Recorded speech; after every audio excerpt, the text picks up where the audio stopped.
الحمدللہ وحدہ والصلاۃ والسلام علی من لا نبی بعد اما بعد۔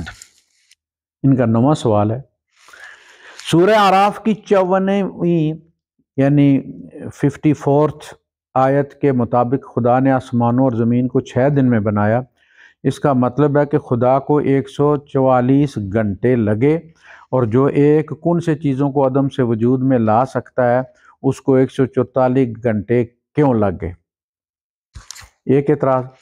دوسرا، ہفتے کو 7 دنوں میں تقسیم بابل کے بادشاہ سارگون اول نے 4323 سال پہلے کیا، تو اسلامی اسلامی اللہ یعنی زمین و آسمان کی تخلیق سارگون اول کے کیلنڈر کے مطابق کیوں کر رہا ہے؟ کیا اس آیت سے یہ ثابت نہیں ہوتا کہ قرآن مجید مین میڈ ہے؟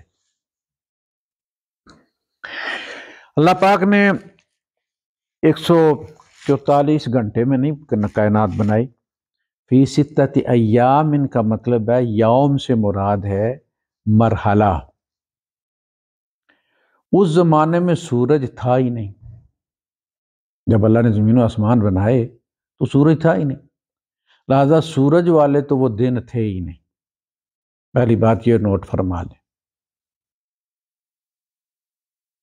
وہ مراحل ہیں 6 مراحل میں اللہ تعالیٰ نے اس کائنات کو مکمل فرمایا۔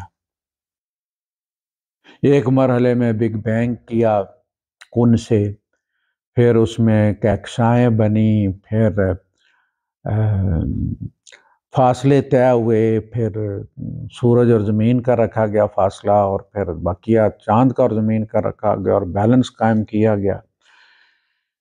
پھر اس زمین پہ بارش برسائی گئی، پھر وہ مراحل شروع ہوئے، پھر بڑے بڑے جانور پیدا کیے گئے، حیوانات جنہوں نے آ کے اس کو جو اس کے سائیڈ ایفیکٹس تھے اس وقت، جو بھی زہریلی گیسیں وغیرہ تھیں ان لوگوں نے سامنا کیا، بڑے بڑے ڈائناسورز نے اور فلاں نے، برف کی تہیں جمی رہیں، پھر یہ ہوا پھر وہ ہوا۔ یہ سارے مراحل، یہ 6 مراحل ہیں جن میں کائنات بنی ہے۔ یہ 24 گھنٹے والے دن نہیں تھے جو سارگون نے ویک بنایا ہے۔ تو اس لیے یہ سوال ہی الٹا ہے کہ اللہ نے اس کیلنڈر کے مطابق ان 6 دنوں میں بنایا۔ ثم استوى علی العرش، 6 مراحل میں کائنات کو بنایا اور پھر اس کی کمان سنبھال کے بیٹھ گیا، پھر چلا رہا ہے اس کو ٹکرانے نہیں دیتا، پھر اس کائنات کو چلا رہا ہے۔ وہ حی بھی اور قیوم بھی ہے، وہ زندہ ہے، زندگیوں کو بھی قائم رکھے ہوئے ہے، نظام کو بھی قائم رکھے ہوئے ہے۔ تو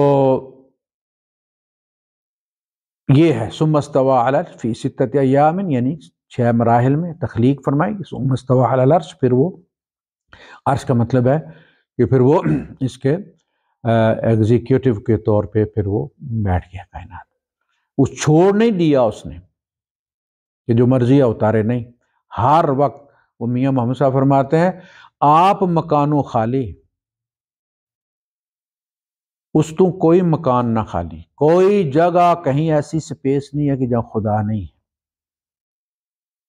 ہوا معکم اینما کنتم، ہر جگہ تمہارے ساتھ۔ موسیٰ علیہ السلام نے کہا ان معی ربی، میرے ساتھ میرا رب ہے۔ یہ نہیں فرمایا معنا ربی، ہمارے ساتھ ہمارا رب ہے، فرمایا معی، میرے ساتھ میرا رب ہے۔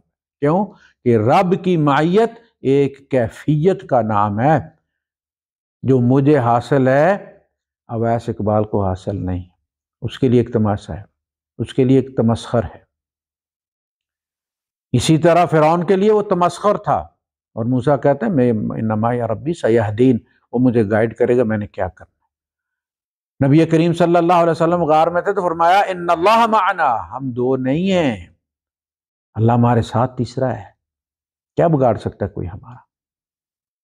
یہ معیت مومن کو حاصل ہوتی ہے، اور ملحد اس سے محروم ہوتا ہے، اور وہ کہتا مجھے بتاؤ کہ یہ کیا ہے۔ اب بات وہی ہے نا کہ بھوک کیا ہے آپ کس کو بتا سکتے ہیں کہ بھوک کیا ہے؟ لکھ کر بتائیں گے آپ بھوک کیا ہے؟ بے اور ہے دو آنکھوں والی اور واو اور کاف کشو والا وہ کشتے والا، اس سے بھوک بنتی ہے؟ نہیں بھائی، یہ نہ لکھنے سے سمجھ آتی ہے نہ تجوید سے پڑھانے سے سمجھ آتی ہے، یہ بس لگ کے ہی بتاتی ہے کہ بھوک کیا ہے، اسی کو پتا ہوتا ہے کہ بھوک کیا ہے۔ یہی بات محبت ہے، یہی بات معیت ہے۔ محبوب کیا ہوتا ہے؟ محبوب کو کیوں معیت حاصل ہوتی ہے؟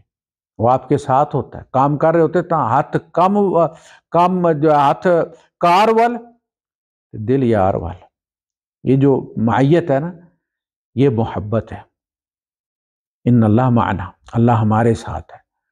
اب مومن کو یہ حاصل ہوتی ہے، وہ دیکھا آپ نے جہاز کا حادثہ، جہاز گر رہا ہے، کبھی وہ اوپر چڑھ جاتا ہے گڈی کی طرح، کبھی نیچے آتا ہے جس طرح پتنگ جاتی ہے، پتہ ہے اب تو اعلان ہو گیا، چیخیں مار رہی ہیں وہ جو کھڑی ہوتی ہیں اندر ایئر ہوسٹس، وہ بھی سارے، اور وہ بندہ کہہ رہا اللہ اکبر اشہد ان لا الہ الا اللہ واشہد ان محمد رسول اللہ، کتنے اطمینان سے پڑھ رہا ہے جیسے وہ مسجد نبی میں بیٹھا ہوا، وہ بیت اللہ میں بیٹھا ہوا، مسجد حرام میں، نہ اس کے چہرے پہ کوئی ہراسانی ہے، اسے پتہ میں اپنے رب سے ملنے جا رہا ہوں،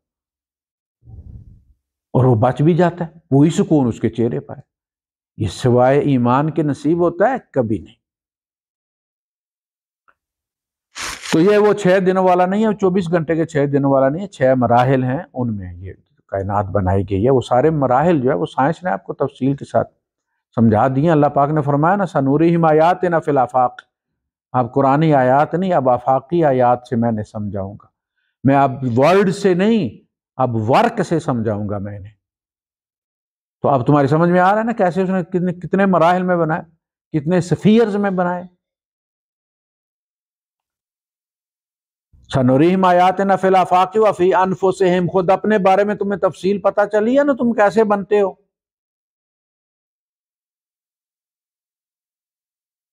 یہ وہ آفاقی کا یہ سائنس جو ہے نا یہ دشمن نہیں ہے اسلام کی، اب اللہ نے اس سے ثابت کرنا ہے، اس کلام کی گواہ اب سائنس بنے گی اور بن رہی ہے۔ وآخر دعوانا الحمدللہ رب العالمین۔